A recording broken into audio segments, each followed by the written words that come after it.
تمام تعریفیں اس پروردگار کے لیے کہ جس کے قبضے میں تمام جہانوں کے نظام۔ السلام علیکم ورحمۃ اللہ وبرکاتہ۔ معزز ناظرین کرام، میں ہوں آپ کا میزبان سید عمار بابر۔ لاکھوں کروڑوں درود سرور الانبیاء پر کہ جن کے صدقے میں اس کائنات کی تخلیق ہوئی، اور جو وجہ تخلیق کائنات ہیں اور جو ہمارے سروں کا تاج ہیں، اور جن کی نسبت ہماری دنیا اور ہماری آخرت دونوں کے لیے کامیابی کا پیش خیمہ ہے۔ ناظرین کرام، رمضان کے روزے الحمدللہ ہم سب انجوائے کر رہے ہیں۔ اللہ تعالیٰ سے دعا ہے کہ ان رمضان کے روزوں میں ہمیں کچھ سیکھ کر کے گزر جانے کی توفیق عطا فرمائے۔ اللہ تعالیٰ کے پیارے رسول محمد مصطفیٰ صلی اللہ علیہ وآلہ وسلم نے فرمایا کہ روزہ دوزخ سے ایک بچاؤ کی ڈھال ہے، یعنی دوزخ سے بچانے کا ایک ذریعہ ہے۔ لہٰذا تم میں سے کوئی بھی شخص کوئی فحش بات نہ کرے، کوئی بد کلامی نہ کرے، کسی کو تکلیف نہ دے، اور کوئی شخص اگر تم سے بد کلامی کرنے کی کوشش کرے، تمہیں تکلیف دینے کی کوشش کرے، ایذا پہنچانے کی کوشش کرے، تو تم اس سے کہہ کر کے یہ کنارہ کشی اختیار کر لو کہ میں روزے دار ہوں، اور 2 مرتبہ یہ الفاظ دہرا دو۔ یہ اللہ رب العزت کی بارگاہ میں اس قدر مقبول ہوگا کہ ہم اندازہ نہیں کر سکتے، کیونکہ ہمارے نبی کا پیغام ہے۔ لہٰذا اگر روزے کی حالت میں کوئی شخص کسی کو تکلیف دیتا ہے تو وہ اپنے لیے مشکلات پیدا کرتا ہے، اللہ کی نظر میں اپنی اہمیت کو کم کرتا ہے، وہ خالق کائنات کے بتائے ہوئے پیغام کو اصل میں رد کرتا ہے، منافی کرتا ہے اس کی۔ لیکن جو شخص اللہ رب العزت سے محبت کرتا ہے، اپنے نبی سے محبت کرتا ہے، ان کی فرما برداری کرتا ہے، اطاعت کرتا ہے، وہ نبی کے اس فرمان پر کاربند رہتا ہے کہ میں روزے دار ہوں اور میں روزے دار ہوں، لہٰذا مجھے تکلیف نہ دی جائے۔ اور جس نے یہ پیغام دے دیا، جس نے یہ جملہ ادا کر دیا، وہ پھر رب کی امان میں آ جاتا ہے، وہ اپنے نبی کے سائے تلے آ جاتا ہے کہ اب اس کا رب ہی اس کی حفاظت فرمائے گا۔ معزز ناظرین کرام، رمضان کے روزے ہم الحمدللہ رکھ رہے ہیں، اور بہت ساری اس کی جو فوائد ہیں جسمانی روحانی وہ سب ہم حاصل کر رہے ہیں، اور 1 ماہ کے بعد انشاءاللہ تعالی جب ہم ان روزوں سے گزر جائیں گے تو ہمیں اندازہ ہوگا کہ ہماری ذات میں ہم نے اللہ تعالیٰ نے کتنی تبدیلی کی، کون کون سی بیماریاں ہماری ذات سے ہمارے جسم میں سے نکل گئیں، اور پھر ایک لمبے عرصے تک کے لیے ہم بہت ساری چیزوں کو زندگی کی جو ہمیں اللہ تعالیٰ نے خوشیاں دی ہیں ہم ان کو انجوائے کر سکیں گے۔ حمد باری تعالیٰ سے آج کے اس خوبصورت پروگرام کا میں آغاز کروں گا، اور حمد باری تعالیٰ کے لیے میرے ساتھ اس ایوان میں موجود ہیں حافظ سید فرحان۔ میں گزارش کروں گا کہ بارگاہ خداوندی کے حضور، اللہ رب العزت کے حضور حمد باری تعالیٰ کا نذرانہ پیش کریں۔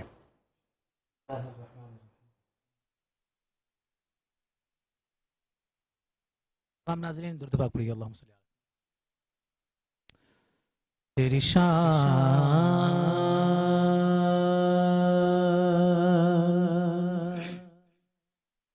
امان والو ہو، تیری شان امان والو ہو،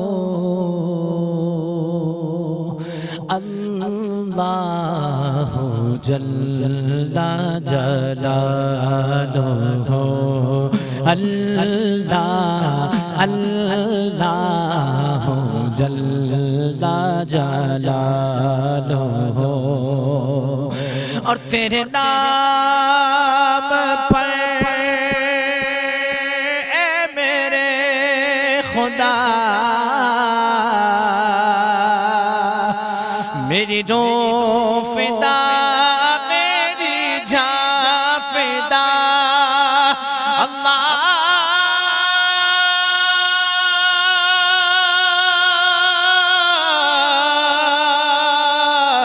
اللہ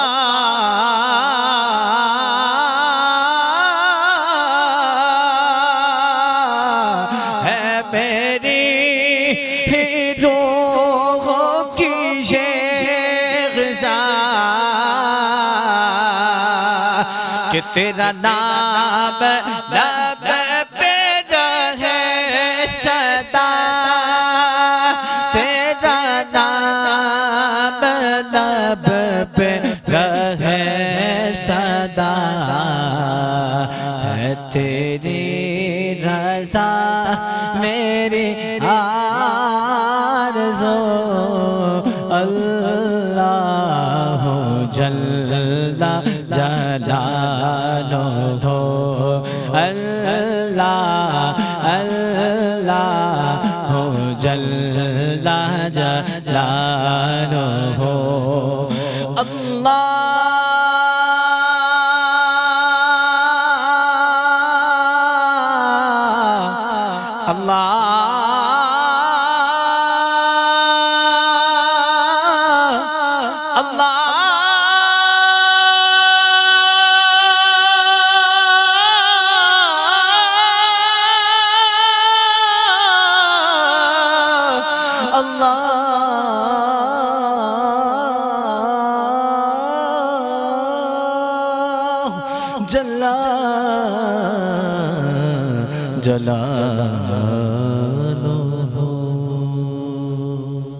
سبحان اللہ، ماشاءاللہ. یہ تھے حافظ سید فرحان جو بڑے والہانہ انداز میں بارگاہ خداوندی میں اپنی عقیدت پیش کرنے کی سعادت حاصل کر رہے تھے. نہ صرف سعادت حاصل کر رہے تھے بلکہ اپنی خوبصورت آواز، اپنے والہانہ اور ایک ایسا انداز کہ جس سے یہ محسوس ہو رہا تھا کہ یہ آواز زبان سے ادا نہیں ہو رہی بلکہ دل سے ادا ہو رہی ہے، جس میں اپنے رب سے محبت، اس کی چاہت ہم سب پر آشکار ہو رہی تھی. اللہ تعالیٰ سے دعا ہے کہ حافظ سید فرحان کی آواز میں مزید تر و تازگی اور یہ محبت ان کو مزید اللہ رب العزت اسی انداز میں عطا فرمائے. ناظرین کرام، خدا کا ذکر کریں ذکر مصطفیٰ نہ کریں، خدا کا ذکر کریں ذکر مصطفیٰ نہ کریں، ہمارے منہ میں ہو ایسی زباں خدا نہ کریں کہ وہ چلیں تو زمین چلے، وہ چلیں تو زمین چلے، وہ ٹھہر جائیں تو کائنات کی نبض ٹھہر جائے،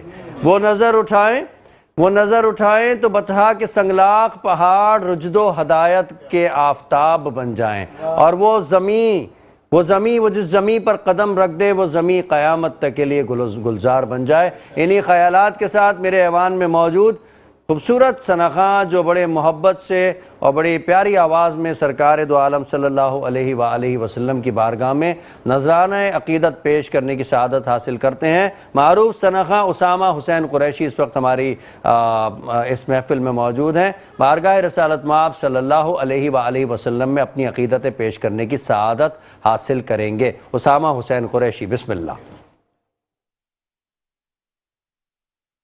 روح مصطفیٰ کو دیکھا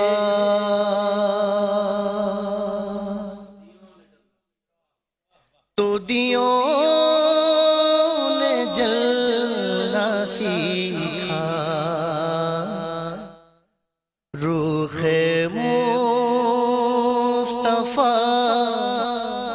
کو دیکھا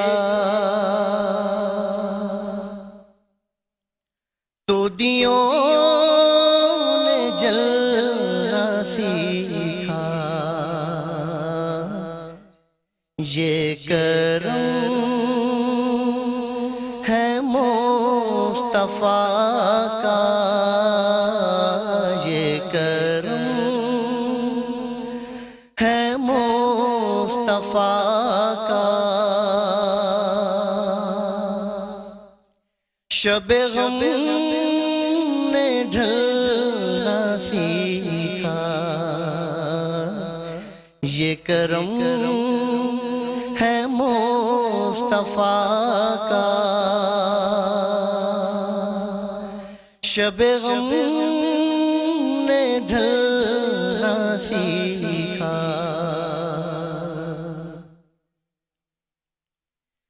یہ زمین رکی ہوئی تھی، یہ فلک تھما ہوا تھا. یہ زمین رکی ہوئی تھی، یہ فلک تھما ہوا تھا، چلے جب میرے محمد، چلے جب میرے محمد، تو جہان نے چلنا سیکھا، یہ کرم ہے مصطفیٰ کا، شب غم نے ڈھلنا سیکھا۔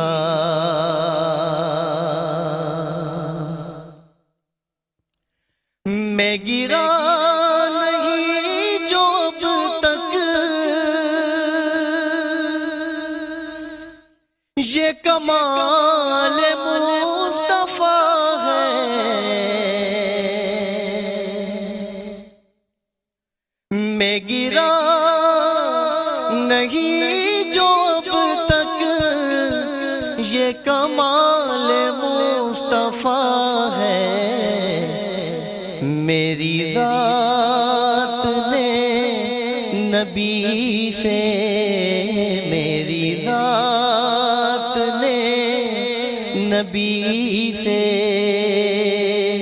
ہے صدا سنبھلنا سیکھا، میری ذات نے نبی سے ہے صدا سنبھلنا سیکھا۔ میرا خلش مظفر در پاک مصطفیٰ پہ،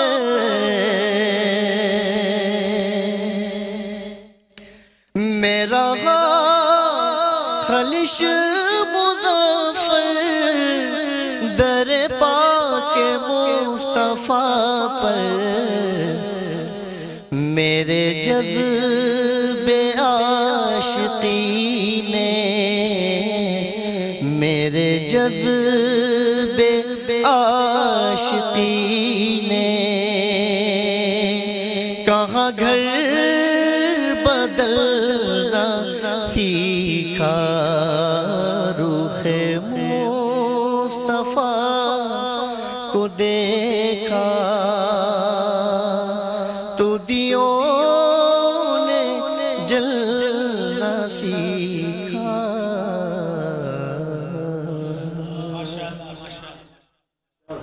سبحان اللہ، ماشاءاللہ۔ اسامہ حسین قریشی بارگاہ رسالت مآب صلی اللہ علیہ وآلہ وسلم میں اپنی عقیدت پیش کرنے کی سعادت حاصل کر رہے تھے اور ہمارے دلوں کو منور کر رہے تھے۔ امید کرتا ہوں کہ آپ نے بھی اسامہ کو بہت پسند کیا ہوگا۔ اسی انداز میں نعت پڑھنے کا حق ادا کرتے رہیے، اپنی دنیا اور اپنے دین اور اپنی آخرت کو سنوارتے رہیے۔ اس کے ساتھ ہی وقت ہوا ہے ایک چھوٹے سے بریک کا، کہیں نہ جائیے گا، چند لمحوں میں ہم پھر واپس آ رہے ہیں۔ خوش آمدید ناظرین، ایک بار پھر آپ سب کا خیر مقدم۔ رمضان المبارک کی خصوصی ٹرانسمیشن اس وقت آپ ملاحظہ کر رہے ہیں۔ بزم ثناگر کا یہ خوبصورت سیگمنٹ سیکھیں علم و عمل، آپ کا میزبان سید عمار بابر آپ کے ساتھ حاضر خدمت ہے۔ میرے ساتھ اس وقت میدان میں بہت سارے الحمدللہ ایسے مشاق نعت خواں یہاں پر موجود ہیں جنہوں نے خوبصورت انداز میں ثنا خوانی کا مظاہرہ کیا، اور میں امید کرتا ہوں کہ انشاءاللہ تعالی یہ معاملہ ہمارا اسی انداز میں پھیلتا رہے گا۔ پاکستان کو اس حوالے سے ایک خصوصی اہمیت جو پاکستان کو جو اہمیت نعت خوانی کے حوالے سے پوری دنیا میں حاصل ہے، دنیا میں کوئی ملک اس لیول پر اب تک نہیں پہنچ سکا۔ پاکستان میں الحمدللہ نعت خوانی کو جس انداز میں فروغ دیا جا رہا ہے، جس انداز میں نعت خوانی سے محبت، عشق اور جذبہ ہماری نسل میں پروان چڑھ رہا ہے، پہلے بھی تھا، اب بھی ہے، اور آگے بھی انشاءاللہ تعالی یہ سلسلہ بڑھے گا۔ تو میں امید کرتا ہوں کہ حکومت پاکستان بھی اس سلسلے میں نعت خوانی سے جو وابستہ لوگ ہیں ان کی سرپرستی کرے گی۔ میرے ساتھ ایوان میں موجود ہیں اس وقت پیر مخدوم فقیر محمد قادری قلندری صاحب، میں ان کو آج کی اس محفل میں مبارکباد پیش کرتا ہوں۔ السلام علیکم، بہت شکریہ آپ تشریف لائے۔ آپ سے کچھ سوالات کریں گے دین کے حوالے سے، تو آپ کچھ رمضان کے حوالے سے بتائیے کہ رمضان کس انداز میں گزارنے چاہیے؟ ماشاء اللہ، رمضان المبارک کا مہینہ جو ہے اول سے مہینہ ہے اور اللہ رب العزت نے اسی مہینے کو بڑی فضیلت عطا کی ہے، اور اسی تھوڑا سا اونچا آپ کو بولنا ہوگا تاکہ رمضان المبارک کا بڑی فضیلت والا مہینہ بے شک بے شک بے شک، اور اسی کو اللہ رب العزت نے بڑی فضیلت عطا کی ہے، بے شک بے شک بے اور شک۔ شروع سے یہ ہے۔ اور اسی رمضان المبارک میں یہ ہے کہ روزہ افطار جو لوگ کرتے ہیں، اس میں یہ ہے کہ رمضان المبارک میں یہ روزہ رکھنا جو ہے وہ ایک جسم کی زکوٰۃ ہے، بڑی بات کہی آپ نے، اور روح کی خوراک ہے۔ روح کی خوراک ہے، کیا بات ہے کیا بات ہے، تو اللہ رب العزت ہم تمام مسلمانوں کو توفیق عطا فرمائے بہت اور اچھی اسی پہ عمل کرنے کی توفیق عطا فرمائے۔ اچھا، روزے میں لوگ جھوٹ بھی بول دیتے ہیں اور لڑائی بھی کر جاتے ہیں، تو آپ کیا سمجھتے ہیں کہ پھر روزہ کیا مزہ ختم ہو جاتا ہے، اس کا برکتیں ختم ہو جاتی ہیں؟ میری آقا کی حدیث ہے کہ حلال خوراک، پاک لباس، ہاں، جھوٹ نہ بولے۔ اللہ اکبر اللہ اکبر۔ اسی پہ عمل کرنے والا شخص جو ہے ہمیشہ وہ کاملین کی طرح رہتا ہے۔ ہاں۔ اچھا، یہ رمضان میں روزہ رکھنے کی اصل جو اللہ پاک نے مطلب یہ تو ایک کہنا چاہیے نا کہ ہمارے جسم کی تو ایک زکوٰۃ والی آپ نے بات کی کہ ہمارے جسم کی ایک جو زکوٰۃ ہے، ہمارے جسم میں بیماریاں ہیں، ہمارے جو کیلوریز ہیں اور جو حرارت ہے اور جو دیگر چیزیں وہ زائل ہو رہی ہیں، اس کے ساتھ ساتھ اللہ تعالیٰ اپنا قرب بھی عطا کرتا ہے۔ تو کوئی قرب کے حوالے سے کوئی ایسی بات بتائیں کہ جو مثلا پرہیزگاری کو اختیار کرنے والا معاملہ ہے، اس میں کس انداز میں اللہ تعالیٰ کرم فرماتا ہے؟ تمام بیماریوں کا علاج، کیونکہ آپ ماشاءاللہ آپ کے مرشد کا بھی یہاں پر ذکر میں پوچھنا چاہوں گا کہ ایک تو آپ اپنے مرشد کریم کا بھی بتائیں، اور ایک انسان اگر ولی کامل کے درجے پر پہنچنا چاہتا ہے، یعنی اللہ کا دوست، تو اسے کیا کرنا ہوگا؟ پرہیزگاری اور تقوی کا کیا عالم ہونا چاہیے؟ آپ فرمائیے ذرا۔ ماشاءاللہ اسی میں اچھا سوال ہے آپ کا، اور ماشاءاللہ اسی پہ یہ اتفاق کرتے ہیں کہ ہر مسلمان کو اللہ رب العزت نے دین جو ہے اندر سینے میں سمایا ہے، بے شک بے شک، اور اسی دین کو کھولنے کے لیے اسی شخص کو اسی کا ذکر کرنا چاہیے۔ ہاں، اور جو اللہ اور اللہ کے رسول کا ذکر کرتا ہے وہ تمام جسمانی اور روحانی مرضوں سے دور رہتا ہے، ہمارا اس سے دور ہے۔ کیونکہ اسی کے وہ جسمانی اور روحانی مرض جو ہے اسی کے قریب نہیں آ سکتے، اور تمام بلاؤں سے آفات سے وہ محفوظ رہتے ہیں۔ اسی لیے کہ قرآن کی تلاوت کرنا اور نماز کو قائم کرنا اور اسی کے ساتھ ساتھ اللہ اور اللہ کے رسول کا ذکر کر لینا، یہ سب سے افضل ترین ہے۔ سب سے افضل ہے، بالکل۔ بہت آپ سے خوبصورت گفتگو چل رہی۔ رمضان کے حوالے سے کوئی پیغام ہماری امت مسلمہ کو آپ دینا چاہیں گے؟ آپ بزرگ ہیں اور بزرگان دین جو ہے وہ ہمارے سروں کا تاج ہیں، اور ان بزرگان دین کی وجہ سے ہی ہمارا دین جو ہے وہ سمجھ لیں کہ سنبھلا ہوا ہے۔ اللہ تعالیٰ ہمارے بزرگوں کو لمبی عمر عطا فرمائے، ان کا سایہ جو ہے وہ ہمارے سروں پر قائم رکھے۔ اس حوالے سے امت مسلمہ کے لیے کوئی پیغام آپ اپنی جانب سے اس کے لیے یہ پیغام ہے کہ کہتے ہیں کہ بیروز قیامت کے دن میزان میں اچھے اخلاق جو ہے مومن کے لیے، اللہ اکبر، اس کے لیے زیادہ جو ہے وہ وزن سے زیادہ کوئی اور چیز نہیں ہے۔ اللہ اکبر، یعنی حسن اخلاق جو ہے وہ ضروری ہے۔ اور جو جیسے بھی جس طرح آج ہمارا ٹائٹل بھی اسٹارٹ میں ہی تھا کہ روزے کے حالت میں اگر کوئی تمہیں جھڑک دے، کوئی تمہیں برا بھلا کہہ دے، تو تم اس سے یہ کہہ کر کے کنارہ کشی اختیار کر لو کہ میں روزے سے ہوں، تو اللہ تعالیٰ تم سے بہت خوش ہوگا۔ بڑی خوبصورت بات کہی ہے، ماشاءاللہ، بڑی خوبصورت۔ بہت بہت شکریہ ہمارے پیر سائیں مخدوم فقیر محمد قادری، بڑی خوبصورت باتیں انہوں نے کی، اور میں سمجھتا ہوں کہ بزرگوں کی بات ہمیں سننی چاہیے اور اس پر عمل کرنا چاہیے۔ انہی خیالات کے ساتھ میں چاہوں گا کہ ہم نعت کی طرف بڑھیں، اور میرے ساتھ اس وقت موجود ہیں سلمان احمد، جو بارگاہ رسالت مآب صلی اللہ علیہ وآلہ وسلم میں عقیدت کے پھول نچھاور کرنے کی سعادت حاصل کریں گے۔ سلمان احمد، بسم اللہ۔ یا محمد نور مجسم، یا محمد نور مجسم، یا حبیبی یا مولائی، تصویر کمال محبت، تنویر جمال۔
و عنایت نبی جی تو امیر لطف و عنایت ہے، ادیب کو تجھ سے نسبت ہے، ادیب کو تجھ سے نسبت، یہ غلام ہے تو آقائی یا محمد نور مجسم، یا محمد نور مجسم، یا حبیبی یا مولائی، تصویر کمال محبت، تنویر جمال خدائی۔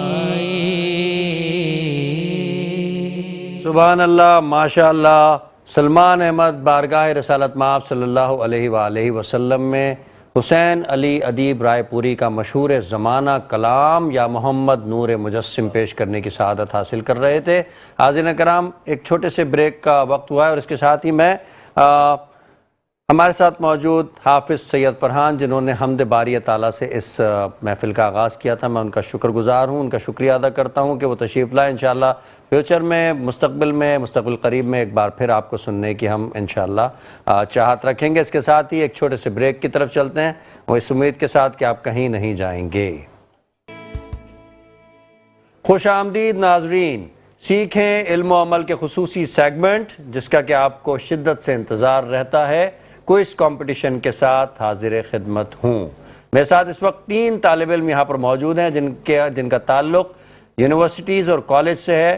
میں آپ کے سامنے ان کا تعارف کرانا چاہتا ہوں۔ میرے ساتھ سب سے پہلے جو کانٹیسٹنٹ ہیں ان کا تعلق ہے NED university of engineering and technology سے، وہاں پر BS کے طالب علم ہیں نوید احسن۔ میرے ساتھ دوسرے طالب علم ہیں جن کا تعلق ہے کراچی یونیورسٹی فارم D سے زرغام، اور میرے ساتھ اس وقت موجود ہیں ضیاء الرحمان جن کا تعلق ہے سندھ مدرسۃ الاسلام سے۔ بلا تاخیر پہلا سوال میں نوید احسن سے کرنا چاہوں گا، اور میں آپ سے 4 سوالات کروں گا۔ 4 سوالات کے صحیح جواب آپ نے دینے ہیں، اور اگر آپ ان میں سے کسی سوال کا جواب نہیں دے پائے تو پھر ہم آپ کو اس پروگرام میں ہم جو ججمنٹ کے حساب سے دیکھیں گے کہ آپ نے کتنے سوالات کے، جو سب سے زیادہ جوابات دے گا وہ اگلے مقابلے میں یہاں سے نیکسٹ مقابلے کے لیے کوالیفائی کرے گا۔ پہلا سوال، وہ کون سا عمل ہے جس کا ثواب اللہ تعالیٰ خود عطا فرمائیں گے؟ روزہ۔ ویری گڈ، پہلا سوال بالکل صحیح جواب دیا نوید احسن نے۔ دوسرا سوال میں آپ سے داغتا ہوں، جج کے منصف کے کیا فرائض ہوتے ہیں؟ ججمنٹ دینا کسی بھی فیصلے کی۔ حج کے فرائض کیا ہیں؟ حج کے، جج کے نہیں، حج کے۔ حج کے فرائض یہ ہیں کہ آرام باندھنا، ٹھیک ہے، اور صحیح کرنا، رمی کرنا، قربانی کرنا وہاں پہ، ٹھیک ہے، اور طواف کعبہ، جی، اور قیام، جی قیامت، ٹھیک ہے جی۔ یہ حج کے جو انہوں نے جواب دیا میں اس کو صحیح مان لیتا ہوں۔ تیسرا سوال آپ سے کرتا ہوں میں، حضور پاک صلی اللہ علیہ وآلہ وسلم کس سن عیسوی میں، یعنی کہ اس انگلش کیلنڈر کے حساب سے آپ کی تاریخ پیدائش کیا ہے؟ 571 571 AD، ٹھیک ہے نا، اینو ڈومینی۔ حضور پاک کے نانا کا نام بتائیے۔ حضور پاک کے نانا حضرت آمینہ کے جو والد تھے؟ ابو طالب؟ نہیں، ابو طالب تو چچا تھے آپ۔ اچھا نہیں، یہ جواب درست نہیں دے سکے۔ میں اگلے طالب علم کی طرف بڑھتا ہوں، اور یہی سوال میں ان سے 4 سوال میں بیٹا میں آپ سے کروں گا۔ زرغام کراچی یونیورسٹی کے طالب علم ہیں، حضور صلی اللہ علیہ وسلم کے نانا کا نام بتائیے۔ حضرت وہاب بن، پورا نام نہیں بتا سکیں گے؟ ان کا ایک قبیلہ تھا بڑا مشہور۔ عمرو؟ نہیں، لیکن وہاب نام ہے۔ وہاب نام ہے، بالکل صحیح ہے، میں درست مان لیتا ہوں۔ میں آپ کی نالج کے لیے میں ان کا پورا نام یہاں پر بیان کرنا چاہتا ہوں، وہاب بن عبد مناف۔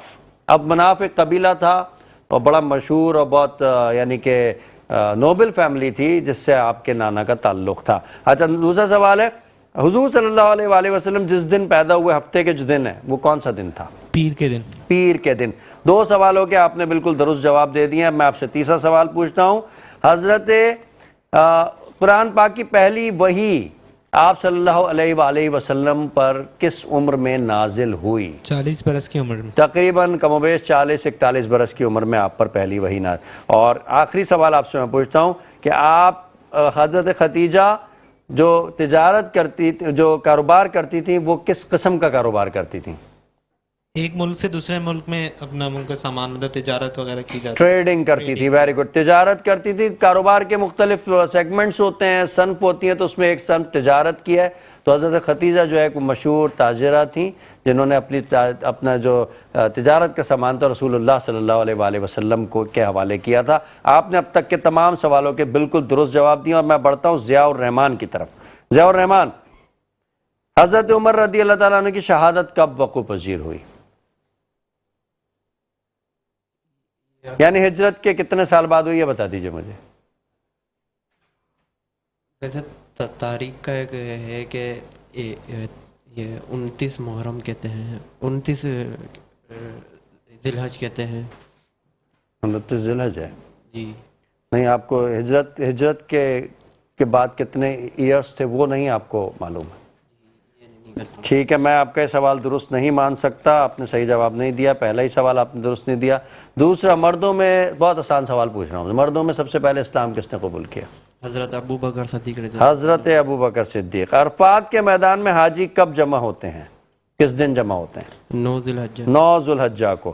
اچھا جی, قرآن پاک قرآن مجید کی جو کس سورت کو قرآن کا دل کہا جاتا ہے؟ سورہ یاسین.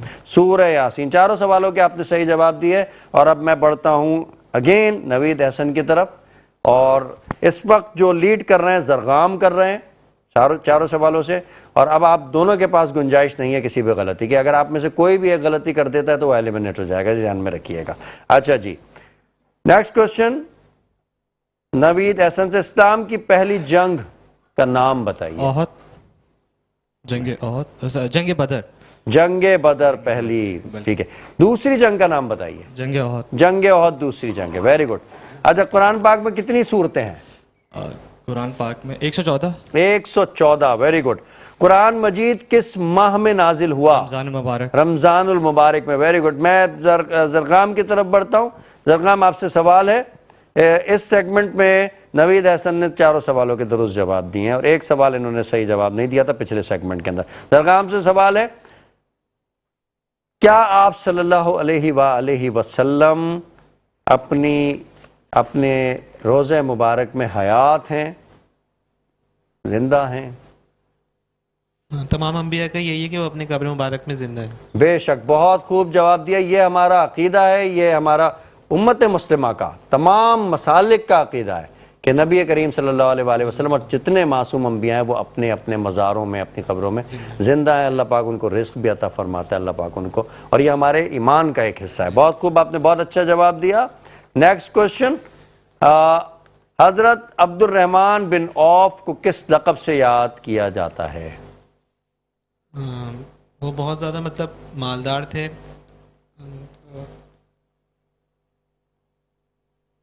لقب مجھے یاد نہیں ہے ابھی. نہیں یاد ہے, چلے یہ سوال آپ کا درست نہیں ہوا. نیکسٹ کوشچن میں آپ سے, حضرت امام حسین کی شہادت کے بعد وہ کون سی ہستی دنیا میں آئی جسے حسینی کے نام سے یاد کیا جاتا ہے؟ حضرت امام زین العابدین. امام زین العابدین. نیکسٹ کوشچن, حضرت عمر کی شہادت کس تاریخ کو واقع ہوئی؟ تاریخ بتانی ہے آپ نے, مہینہ بتانا ہے. مطلب اس میں اختلافات ہیں. یکم محرم بھی کچھ کہتے ہیں, کچھ لوگ نزدیک 29 ذی الحج بھی ہے. 29 ذی الحج تو نہیں ہے, یکم محرم مطلب کی جاتی ہے, اس کے علاوہ 27 ذی الحج ہے. 27 ذی الحج. اب یہ نیکسٹ ٹائم, بہرحال میں آپ کے جواب کو میں درست مان لیتا ہوں کیونکہ 27 اور 28 میں اتنا فرق نہیں. اچھا جی, قرآن پاک کی آخری سورت کون سی سورت ہے جو مکی ہے؟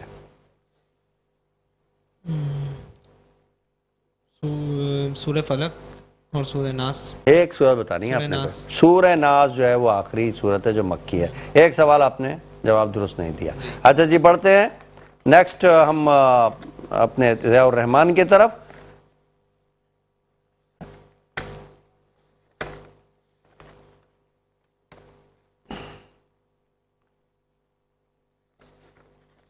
مردوں میں قرآن مجید کا دل کس صورت کو کہا جاتا ہے؟ سوال تو میں کر چکا ہوں نا آپ سے. ٹھیک ٹھیک ٹھیک ٹھیک.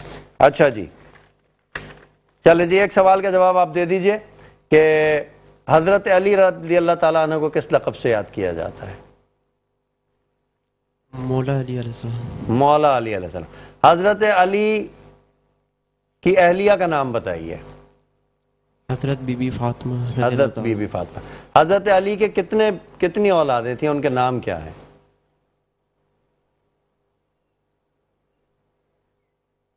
حضرت علی رضی اللہ تعالیٰ عنہ کے 8 صاحبزادے تھے.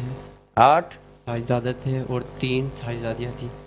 3 صاحبزادیاں تھیں. نام یاد ہے؟ کچھ کے بتا دیں, 4-5 کے بتا دیں. حسن و حسین علیہ السلام اور آپ کی صاحبزادی تھی حضرت زینب علیہ السلام. ٹھیک ہے. اچھا یہ بتائیں کہ قرآن پاک رمضان المبارک کی کون سی تاریخ کو نازل ہوا؟ 27 رمضان المبارک. 27 رمضان المبارک کو نازل ہوا. اچھا, حضرت عبد المطلب آپ صلی اللہ علیہ وسلم کے کیا تھے, کیا تعلق تھا؟ عبد المطلب آپ صلی اللہ علیہ وسلم کے دادا تھے. دادا تھے. اچھا, اور ایک سوال میں آپ سے اور پوچھ لیتا ہوں, حضرت ابراہیم علیہ السلام کی کیا قربانی تھی؟ حضرت ابراہیم علیہ السلام کی قربانی یہ تھی کہ انہیں اپنے فرزند کو ذبح کرنا تھا اللہ کی راہ میں. حضرت ابراہیم تھے وہ؟ نہیں, وہ حضرت اسماعیل علیہ السلام کو حضرت ذبح کرنا تھا. ٹھیک ہے, ٹھیک ہے جی. چلیے جی, آگے پڑھا دیجئے. اگلا سوال میں آپ سے پوچھتا ہوں. ٹھیک ہے جی, یہ بتائیے کہ اسلام کے کتنے ارکان ہیں؟ 5 نام بتائیے. ایمان, زکوٰۃ, روزہ, نماز, حج. ٹھیک ہے.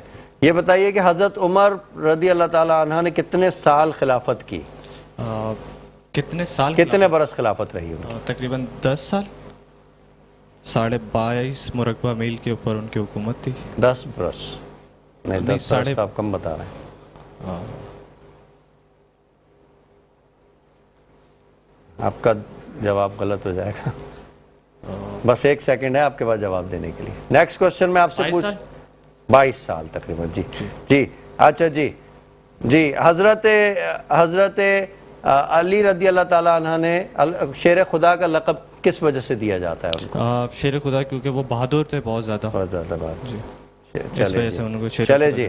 اچھا, نیکسٹ میں زرغام کی طرف بڑھتا ہوں. زرغام, آپ سے میں سوال کرتا ہوں, یہ بتائیے کہ کیا ہمارے لیے دن میں 5 وقت جو ہم نماز پڑھتے ہیں, 5 وقت اگر ہم نماز پڑھتے ہیں تو کیا اللہ تعالیٰ کو ہم 5 وقت نماز پڑھ کے ہی راضی کر سکتے ہیں, یا کوئی اور بھی اس کے علاوہ عملیات ہیں جن کو کہ حقوق العباد پہلی شرط ہے کہ اگر نمازوں کے علاوہ حقوق العباد بھی نبھائے گا تو وہ بندہ جنت کا یا اعمال کی قبولیت کا مرتبہ. ٹھیک ہے. اچھا, وطر کی تیسری جو رکعت ہے اس میں کون سی دعا پڑھی جاتی ہے جو لازم و ملزوم ہے, جس کے بغیر وطر مکمل ہے؟